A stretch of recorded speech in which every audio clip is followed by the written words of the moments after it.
தந்தை, மகன், தூய் ஆவியாரின் பேராலே ஆமென். ஆன்ம வழிகாட்டி ஆகஸ்ட் மாதம் 1ஆம் தேதி சனிக்கிழமை. இடைவிடா சகாய தாயிடம் நம்மை ஒப்புக்கொடுத்து மன்றாடுவோம். மிகவும் பரிசுத்த மரியே, மாசில்லா கன்னிகையே, எங்கள் இடைவிடா சகாயமும் அடைக்கலமும் நம்பிக்கையுமாக இருப்பவள் நீரே. இன்று நாங்கள் அனைவரும் உம்மிடம் வருகின்றோம். நீர் எங்களுக்கு அடைந்தருடைய வரங்களுக்காக இறைவனுக்கு நன்றி செலுத்துகிறோம். இடைவிடா சகாய தாயே, உம்மை நேசிக்கிறோம். எங்கள் அன்பை காட்ட உமக்கு எப்போதும் சேவை செய்வோம் என்றும், அனைவரையும் உம்மிடம் கொண்டு வர எங்களால் முடிந்தவற்றை செய்வோம் என்றும் வாக்களிக்கிறோம். இடைவிடா சகாய தாயே, இறைவனிடம் சக்தி வாய்ந்தவளே, எங்களுக்கு இந்த வரங்களை பெற்றுத்தாரும். சோதனைகளை வெல்லும் பலத்தையும், இயேசு கிறிஸ்துவிடம் தூய்மையான அன்பையும் நல்ல மரணத்தையும் அடைந்து தாரும். உம்மோடும் உமது திருக்குமாரனோடும் என்றென்றும் வாழ அருள் புரியும். இடைவிடா சகாய தாயே, எங்களுக்காக வேண்டிக் கொள்ளும். ஆமேன். மத்தேயு நற்செய்தி 14ஆம் அதிகாரம் 2வது இறை வார்த்தை. அவன் தன் ஊழியரிடம், இவர் திருமுழுக்கு யோவான்தான். இறந்த யோவானை கடவுள் உயிர் பெற்றெழச் செய்தார். இதனால் தான் இந்த வல்ல செயல்களை இவர் செய்கிறார் என்று கூறினான். இது வாழ்வு தரும் கிறிஸ்துவின் நற்செய்தி. கிறிஸ்துவே உமக்கு புகழ். சிந்தனை. ஆகஸ்ட் மாதம் அன்னை மரியாளின் மாசற்ற இருதயத்திற்காக ஒப்புக்கொடுக்கப்பட்ட இந்த மாதத்திலே மரியாளின் மாசற்ற இருதய பக்தியினுடைய வரலாற்றையும் புனிதர்களுடைய அன்பையும் இன்னும் திருச்சபையின் போதனைகளையும் இந்த மாதத்தில் நாம் தியானித்து மகிழ்வோம். புனித ஜான் யூட்ஸ் மரியாவின் மாசற்ற இதயத்தின் மீதான பக்தியை பரப்புவதில் முக்கிய பங்கு வகித்தவர். அவர் 1648 ஆட்டனில் முதல் திருவிழா நாளை நடத்தினார். அந்த பக்தியை கௌரவிக்கும் வகையில் பல சமய சங்கங்களை தொடங்கினார்.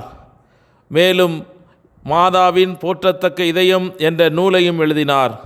ஒரு அதிகாரப்பூர்வ திருவிழா நாளுக்காக அவர் ரோமையருக்கு அனுப்பிய மனு வெற்றி பெறவில்லை என்றாலும் அந்த பக்தி மக்கள் மத்தியிலே மிகவும் பிரபலமடைந்தது. 1830 அற்புத பதக்கம் வெளிப்படுத்தப்பட்டதைத் தொடர்ந்து அந்த பக்தி முறையின் மீது கவனம் ஈர்க்கப்பட்டது. அதன் விளைவாக சடங்குகளுக்கான சபை இறுதியாக 1855ஆம் ஆண்டு ஜூலை 21ஆம் தேதி மரியாவின் அதிதூய இதயத்தின் திருவழிபாடு மற்றும் திருப்பலிக்கு ஒப்புதல் அளித்தது. தன் வாழ்நாள் முழுவதும் மரியா கிறிஸ்து மீது ஆழ்ந்த அன்பை கொண்டிருந்தார். இன்னல்களுக்கு மத்தியிலும் மகிழ்ச்சியான கீழ்ப்படிதலுடன் இறைவனின் திருவுளத்திற்கு தன்னை ஒப்புக் கொடுத்தார்.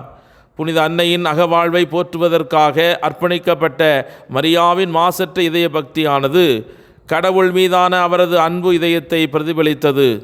அவரது மகிழ்ச்சிகள், துக்கங்கள் மற்றும் நற்பண்புகளை இன்று நாம் நினைவு கூர்ந்து கொண்டாடுகிறோம்.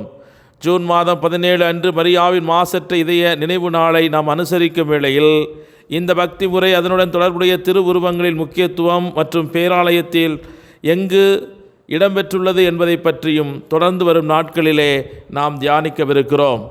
ஆகவே அன்னை மரியாளின் மாசற்ற இருதயத்திற்கு இந்த மாதம் முழுவதும் அர்ப்பணிக்கப்பட்ட இந்த நாளிலே நம்முடைய குடும்பங்களையும் இந்த நாளையும் இந்த மாதத்தையும் அவருடைய அன்பு பாதுகாப்பில் ஒப்பு கொடுத்து மன்றாடுவோம். ஜெபிப்போமாக.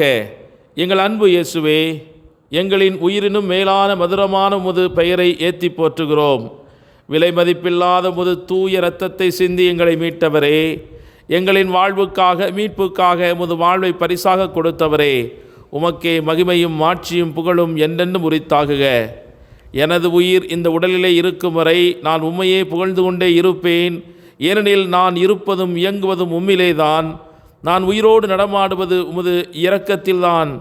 காட்டுக்கே அதிபதியான சிங்கத்தின் குட்டிகள் பட்டினியோடு கிடக்க நேரிட்டாலும் ராஜாதி ராஜாவான உம்மை தேடுகிற பிள்ளைகளுக்கு நன்மைகள் ஏதும் குறைவுபடாது என்பதை நாங்கள் உறுதியாக விசுவசிக்கிறோம். கடந்த மாதம் முழுவதும் உமது கிருபை எங்களை தொடர்ந்து காப்பாற்றி வந்ததை நினைத்து உமக்கு நன்றி செலுத்துகிறோம். எத்தனையோ இடர்கள், விபத்துக்கள், ஆபத்துக்கள், இழப்புக்கள், காயங்கள் இவற்றிலிருந்து எங்களை தற்காத்து சிறிய சிறிய நிகழ்வுகளால், மகிழ்வுகளால், உடனிருப்புகளால் எங்களை தேற்றி திடம் கொடுத்து விழுந்தாலும் சோர்ந்தாலும் உமது தெய்வீக உடனிருப்பினால் எங்களை தூக்கி எடுத்தவரே, உமக்கே துதி கன மகிமையை செலுத்துகிறோம். புதிய மாதத்தையும் உமது பாதத்திலே சமர்ப்பித்து உமது பிரசன்னத்தில் இந்த மாதத்தில் நாங்கள் திட்டமிட்டிருக்கிற அனைத்து சுப காரியங்களையும் செய்ய எங்களுக்கு அருள் தாரும்.